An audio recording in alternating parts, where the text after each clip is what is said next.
Welcome to the Chronological One-Year Bible, April 30th.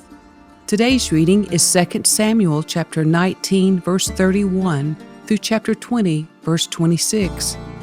Psalm 7, 2 Samuel chapter 21, verses 1 through 22, and 1 Chronicles chapter 20, verses 4 through 8.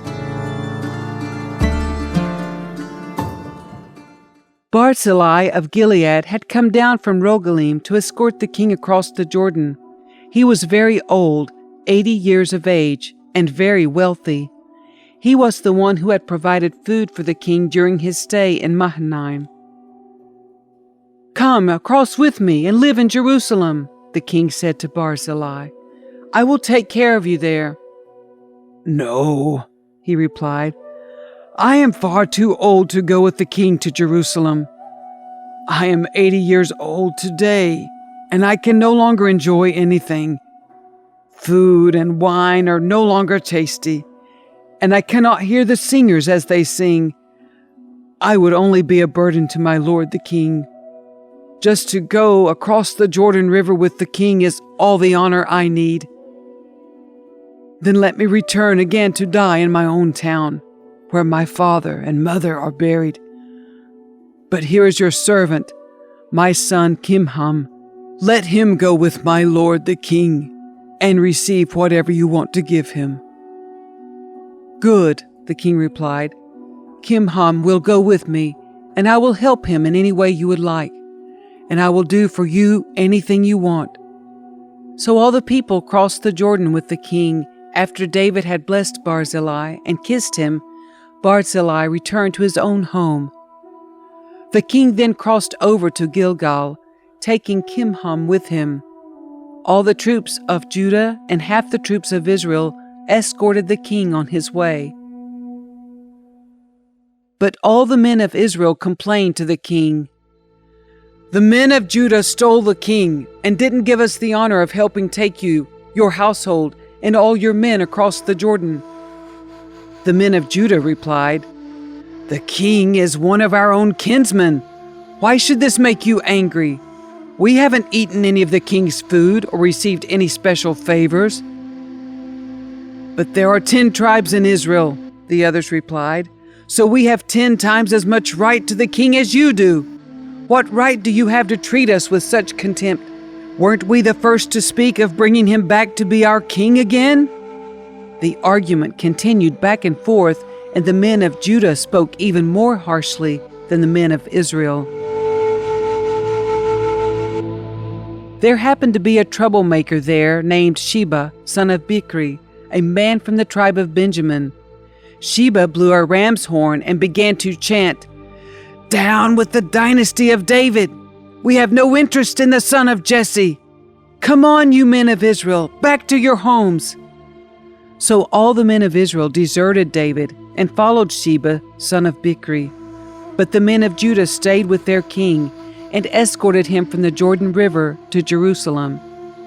When David came to his palace in Jerusalem, he took the 10 concubines he had left to look after the palace and placed them in seclusion. Their needs were provided for, but he no longer slept with them, so each of them lived like a widow until she died. Then the king told Amasa, "Mobilize the army of Judah within 3 days and report back at that time." So Amasa went out to notify Judah, but it took him longer than the time he had been given. Then David said to Abishai, "Sheba, son of Hickory, is going to hurt us more than Absalom did. Quick, take my troops and chase after him before he gets into a fortified town where we can't reach him." So Abishai and Joab, together with the king's bodyguard and all the mighty warriors, set out from Jerusalem to go after Sheba. As they arrived at the great stone in Gibeon, Amasa met them. Joab was wearing his military tunic with a dagger strapped to his belt. As he stepped forward to greet Amasa, he slipped the dagger from its sheath. "How are you, my cousin?" Joab said, and took him by the beard with his right hand as though to kiss him. Amasa didn't notice the dagger in his left hand, and Joab stabbed him in the stomach with it, so that his insides gushed out onto the ground. Joab did not need to strike again, and Amasa soon died. Joab and his brother Abishai left him lying there and continued after Sheba. One of Joab's young men shouted to Amasa's troops, "If you are for Joab and David, come and follow Joab." But Amasa lay in his blood in the middle of the road, and Joab's man saw that everyone was stopping to stare at him. So he pulled him off the road into a field and threw a cloak over him. With Amasa's body out of the way, everyone went on with Joab to capture Sheba, son of Bichri. Meanwhile, Sheba traveled through all the tribes of Israel and eventually came to the town of Abel-Beth-maachah. All the members of his own clan, the Bichrites, assembled for battle and followed him into the town. When Joab's forces arrived, they attacked Abel-Beth-maachah. They built a siege ramp against the town's fortifications and began battering down the wall. But a wise woman in the town called out to Joab, "Listen to me, Joab. Come over here so I can talk to you." As he approached, the woman asked, "Are you Joab?" "I am," he replied. So she said, "Listen carefully to your servant." "I'm listening," he said. Then she continued, "There used to be a saying, if you want to settle an argument, ask advice at the town of Abel. I am one who is peace-loving and faithful in Israel, but you are destroying an important town in Israel.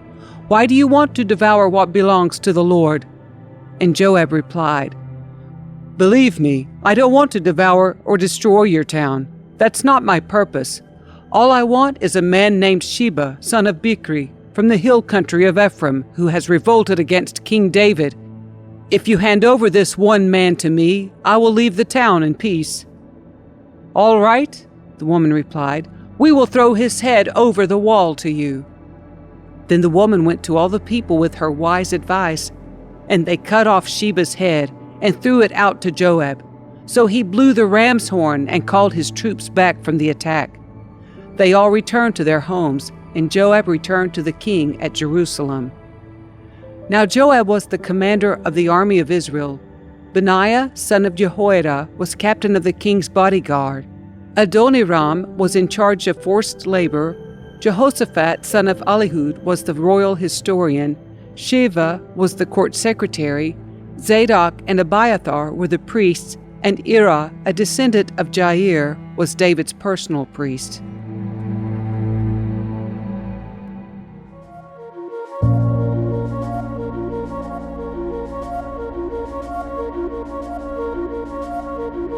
I come to you for protection, O Lord my God.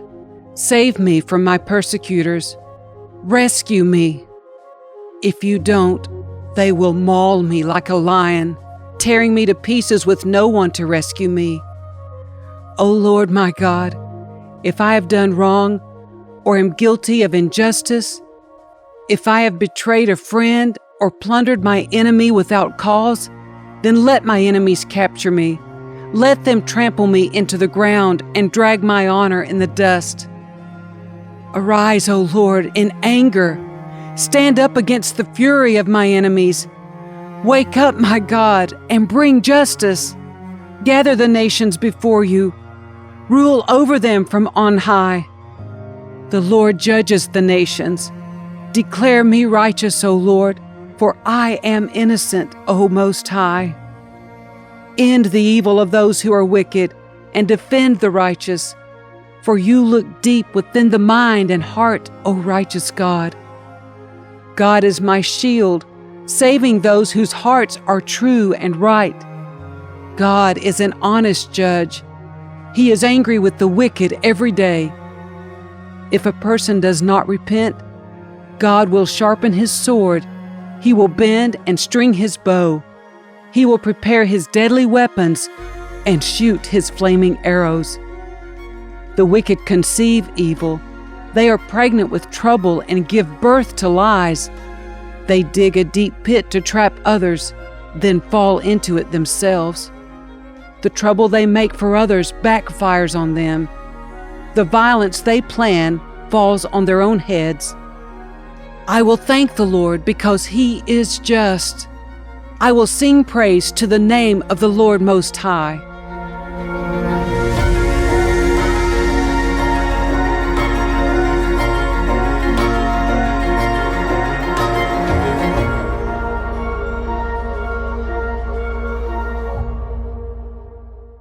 There was a famine during David's reign that lasted for 3 years, so David asked the Lord about it. And the Lord said, "The famine has come because Saul and his family are guilty of murdering the Gibeonites."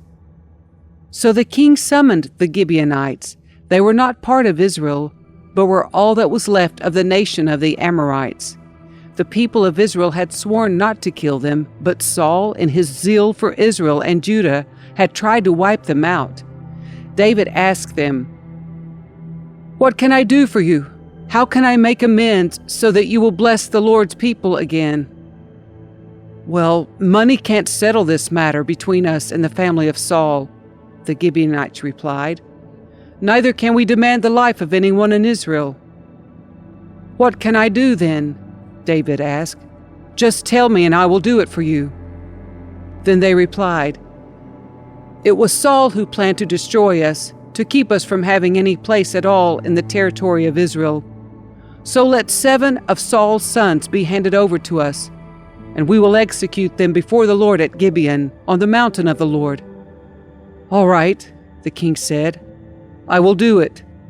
The king spared Jonathan's son Mephibosheth, who was Saul's grandson, because of the oath David and Jonathan had sworn before the Lord. But he gave them Saul's 2 sons, Armoni and Mephibosheth, whose mother was Rizpah, daughter of Aiah.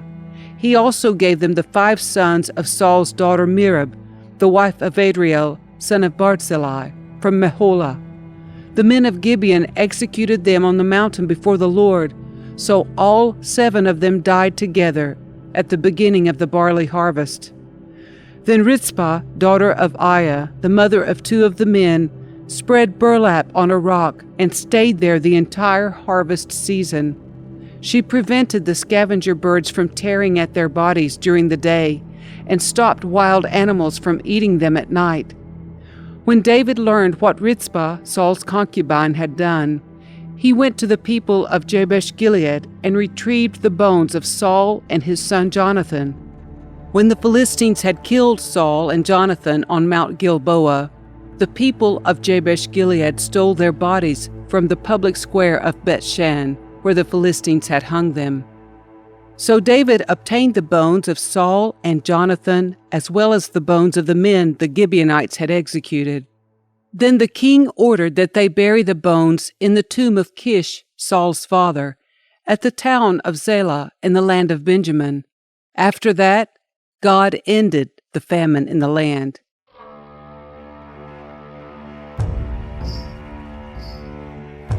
Once again, the Philistines were at war with Israel. And when David and his men were in the thick of battle, David became weak and exhausted. Ishbi-Benob was a descendant of the giants.